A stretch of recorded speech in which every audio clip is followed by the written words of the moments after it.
Michigan Magazine is kept on the road by our many Michigan friends. Cops and Donuts Bakery, downtown Clare, a winning combination. Cops and Donuts. Thunder Bay Resort, a destination for all seasons with special events and packages. Thunder Bay Resort in Hillman. All aboard, ride on the Michigan Saddle Valley Railroad, a quarter-scale passenger train through the beautiful scenic landscape of northern Michigan, just south of Fairview. Now open weekends and holidays. Visit them online or call them now. Experience the beauty, artistry, and taste of northern Michigan. Come to Amish Country Natural Products on Mount Tom Road, north of Mile, just off M33. From arts and crafts to fresh foods and vegetables, all natural, all local, all good.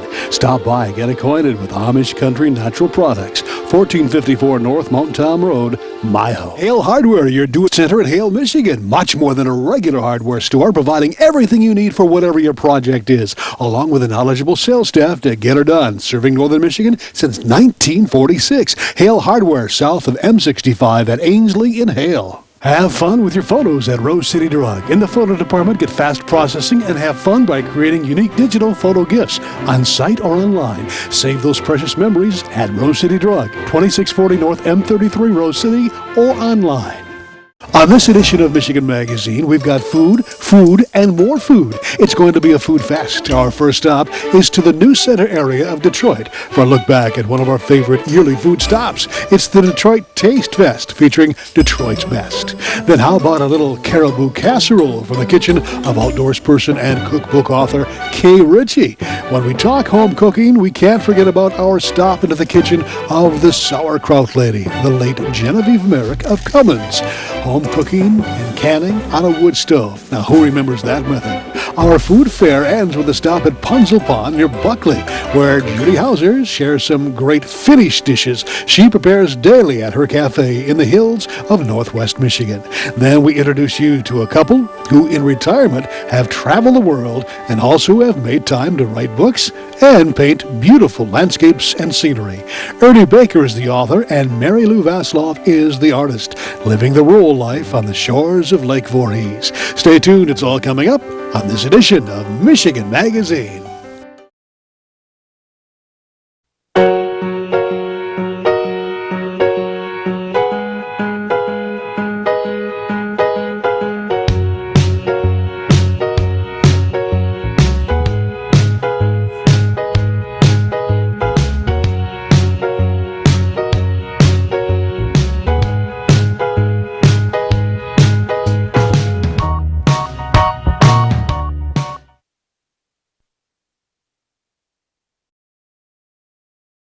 It was a culinary delight of the streets of Detroit. Michigan's Taste Fest draws the top chefs and restaurants to Detroit's New Center area to display their talents and let the general public sample some of the best cuisine in the Midwest. The Michigan Taste Fest concept began in the late 80s in celebration of millions of dollars in renovations that were done to the area of Detroit, now known as Detroit's New Center area, in the vicinity of West Grand Boulevard between Woodward and the Lodge Freeway. Here, adjacent to the General Motors and Fisher buildings, one can stroll along the roadway and at the same time sample some of the most taste-tempting entrees ever conceived by the culinary world. This is one event Michigan Magazine was not going to miss. On that beautiful 4th of July weekend morning, before sampling some of Michigan's best, we talked with Taste Fest representative Connie Mullet. Tell us, Connie, how did this all come about and what is the concept of Taste Fest? Well, the Taste Fest itself is just a celebration that the New Center area wanted to just involve the public, bring the public down, re-invite them, reacquaint them with the area, the wonderful buildings that we have here. And they had just completed 6 years ago about a $400 million renovation and beautification program, and just wanted to have a celebration and have everybody see what they've been doing here. And what a way to draw people through the culinary delights that the Detroit area has. How many people do we have here? How many restaurants? What type of restaurants do we have down here? We have over 30 of the finest restaurants throughout the southeastern Michigan area. We have every type of food, from Indian to Thai to good old American. We have diner food. We have the most upscale food that you'll find in the state. We just have every kind of food available. We certainly did take advantage of that day, tasting nearly all they had to offer, from barbecue ribs hot off the grill, to rich Mackinac Island fudge.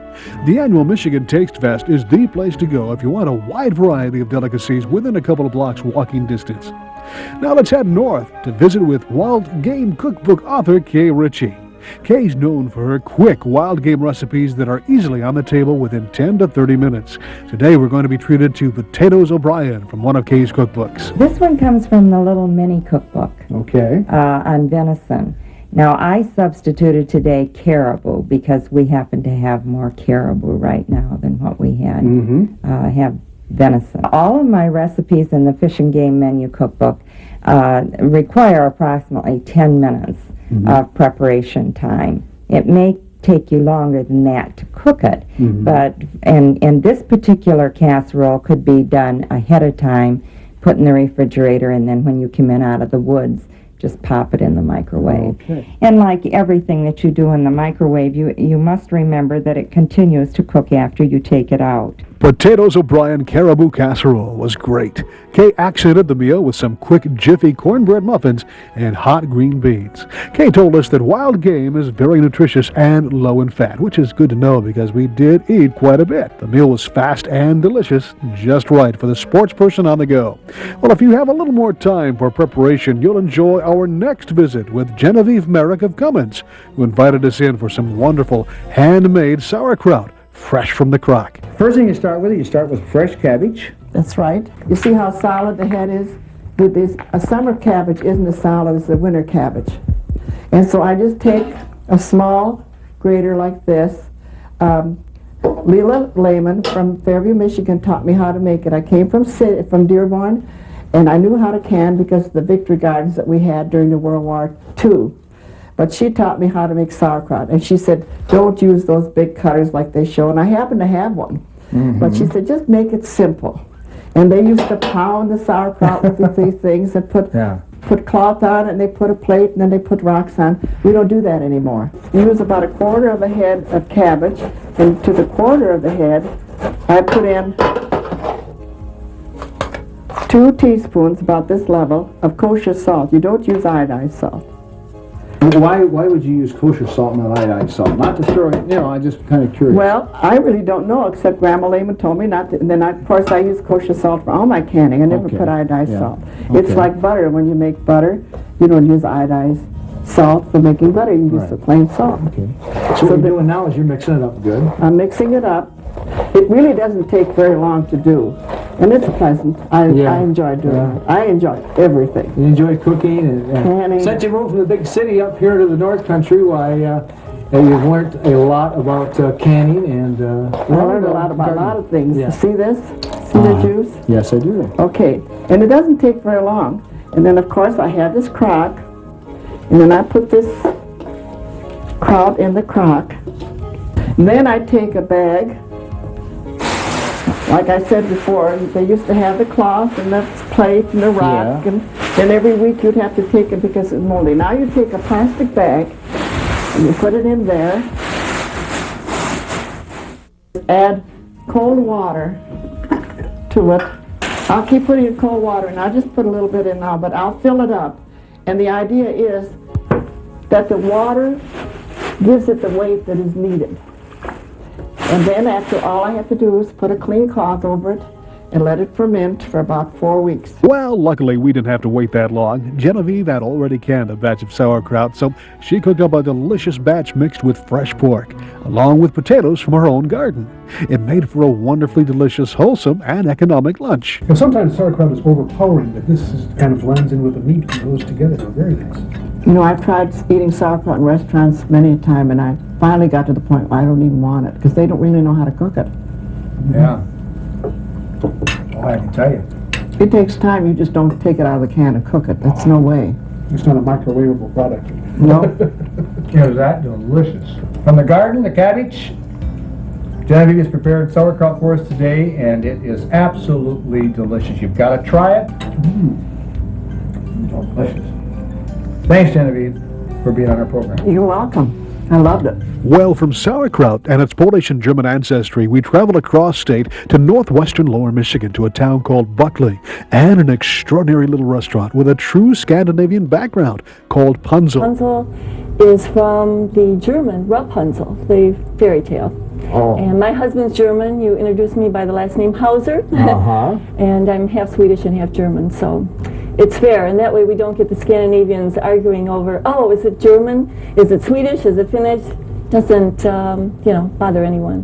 But what we're going to learn today is more about the Scandinavian ethnic food. Now, you're originally from where?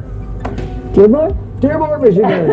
And you're all the way up here into the Grand Traverse area.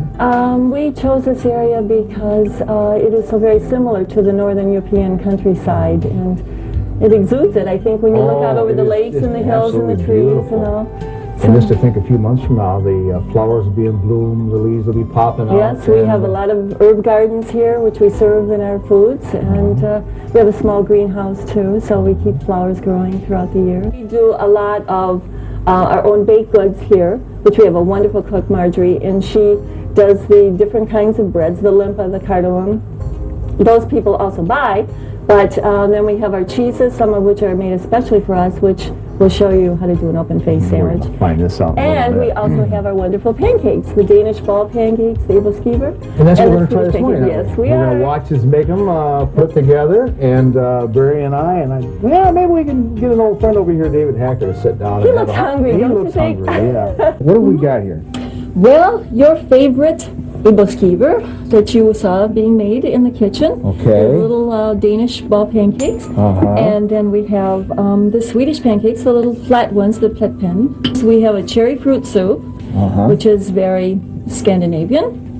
And then we also have an open-faced sandwich, all right, and then that's a little bit of salmon pate. It's good. It is delicious. Well, after enjoying our Scandinavian food, we worked our meal off by walking through the fascinating Scandinavian gift shop adjacent to the restaurant. Authentic Northern European gifts and souvenirs were everywhere. A little off the beaten path, but well worth the extra effort to visit Punzel's near Buckley, just south of Traverse City.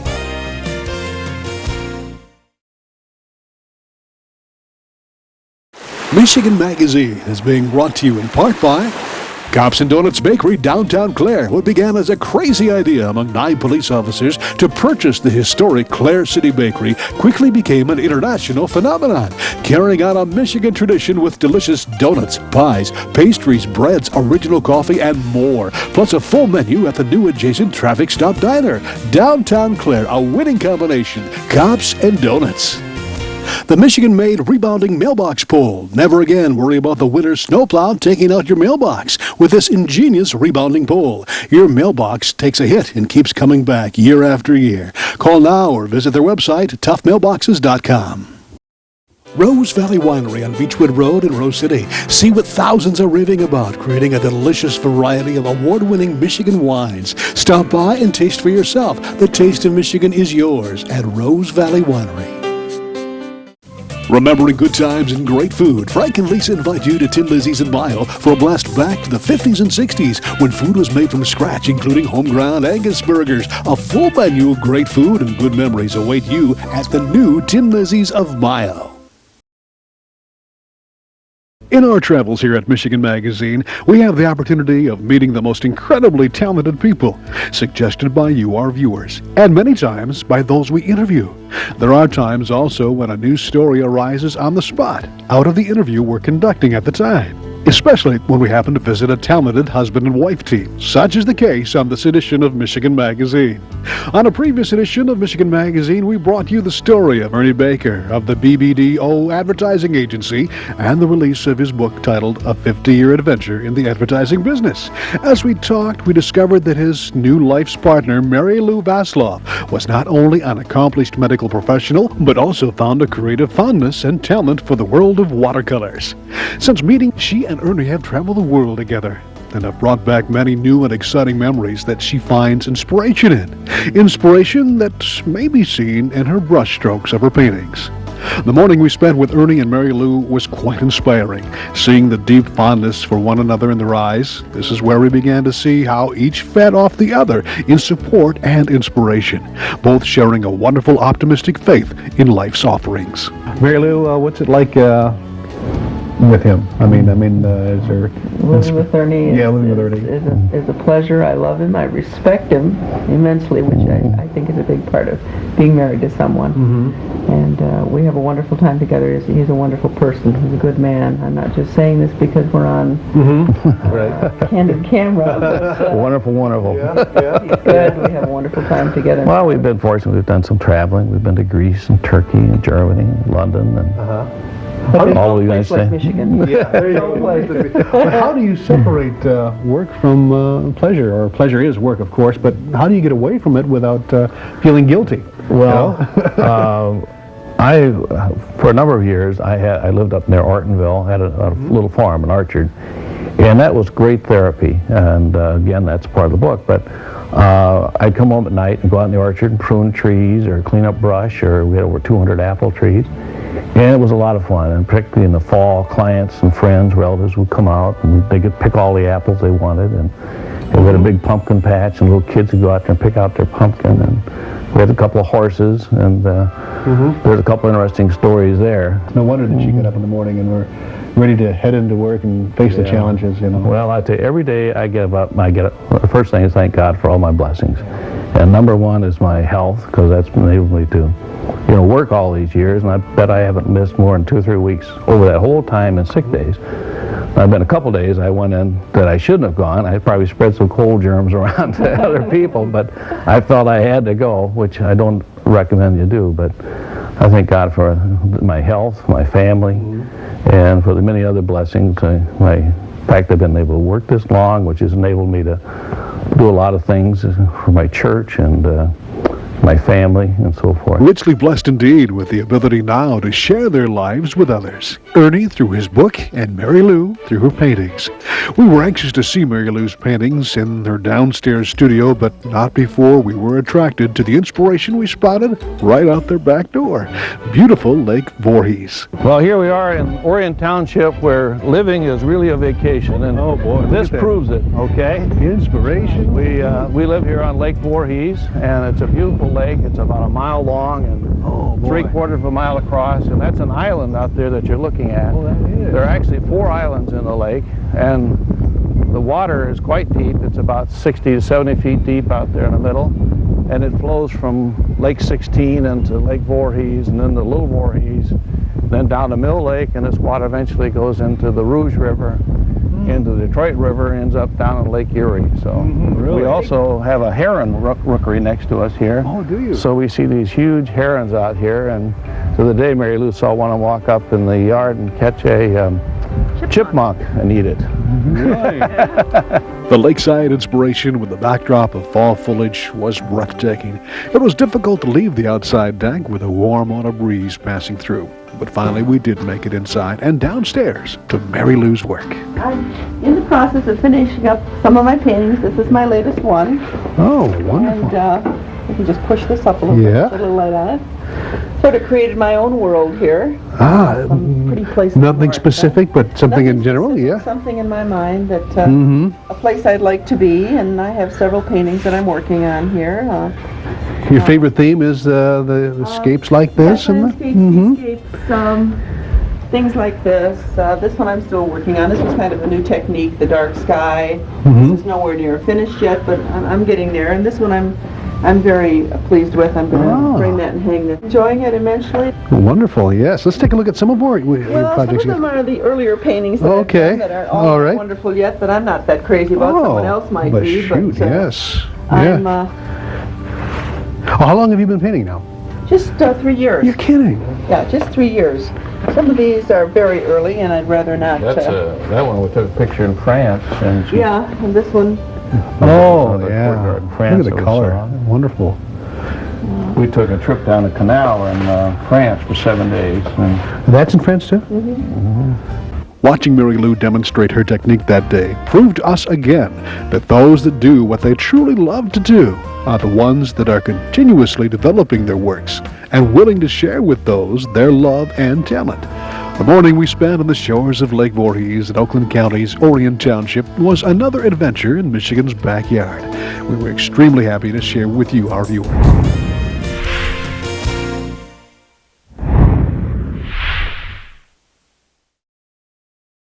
Announcing the Michigan Paddle Sports Directory, your one-stop internet connection. At MichiganPaddlesports.com, it's now possible to explore Michigan's extensive waterways like never before. Michigan Paddle Sports Directory is a comprehensive directory of canoe and kayak rentals and liveries throughout the entire state of Michigan. At MichiganPaddlesports.com, you'll find a great paddling route, outfitter, store, school, rental shop, or tour guide. Michigan's great waterways are waiting for you. Make it an adventure worth remembering by first visiting MichiganPaddlesports.com. Thanks for joining us on this edition of Michigan Magazine. For more information on today's show, be sure and stop by our websites listed here. And follow us on the road via all our social media outlets. If we don't cross paths on the road or on the World Wide Web, we'll see you here next week on RFD TV. I'm Barry Stutzman, wishing you a great week of discoveries ahead. We'd like to thank all those that help keep Michigan Magazine on the road. Thunder Bay Resort, a destination for all seasons with special events and packages. Thunder Bay Resort in Hillman. Cops and Donuts Bakery, downtown Clare, a winning combination. Cops and Donuts. Hingeman Acres, Canoe Livery and Resort on M33 just north of Mayo, catering to the outdoor enthusiasts. Cabins, canoes, kayaks, rafts, and more. Daytime or overnight trips along the world-famous Asabo River. A family getaway for over 75 years. Discount Foods, downtown Mayo. Find national name-brand foods and merchandise at sharply discounted prices. Shop the smart way and please the family without breaking the budget. Discount Foods, downtown Mayo. Canyons Lakeside Resort and Marina, located on the shores of beautiful Sage Lake. Get away to their newly remodeled beautiful bed and breakfast or their historic 13-room hotel. Special events and activities for all ages. Call now or go online for more information on this Michigan treasure. Clemix Sales and Service on Mapes Road, west of Mile, your complete recreational vehicle sales and service connection.